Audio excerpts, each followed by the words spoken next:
Tuwing gabi, libo-libong tao ang umuwi mula trabaho, sakay ng FX jeep o bus.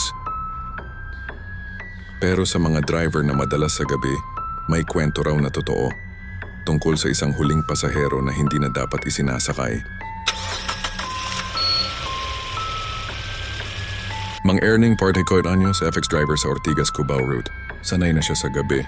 Pero noong Disyembre 14, 2019, iba ang pakiramdam niya. Malamig ang hangin at kakaunti ang pasahero. Bandang 11:30 ng gabi, may babaeng nakaputing damit, basa ang buhok at tahimik na nakatayo sa gilid ng EDSA. Kuya, Cubao po. Sige ma'am, sakay po. Umupo siya sa likod, malapit sa pinakagilid ng bintana. Tahimik lang. Habang umaandar, napansin ni Mang Erning na wala ng ibang FX sa daan. Tumingin siya sa rearview mirror, pero hindi niya makita ang babae sa salamin. Paglingon niya, nandoon naman.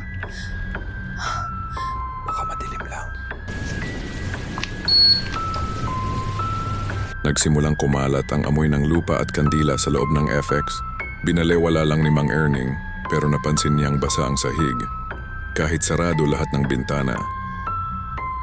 Ma'am, baka mabasa kayo? May payong po ba kayo? Walang sagot. Tumingin siya ulit sa rearview mirror. Ngayon, wala na ang babae. Pagdating sa Cubao, huminto siya. Biglang may kumatok sa bintana. Si babae pero nasa labas na. Thank you, sir. At naglakad papunta sa madilim na eskinita. Pagtingin ni Mang Erning sa likod ng FX. Basa ang upuan, may mga bakas ng putik at may naiwan na rosaryo. Kinabukasan, dinala ni Mang Erning ang rosaryo sa simbahan sa Cubao. Kwento ng pare.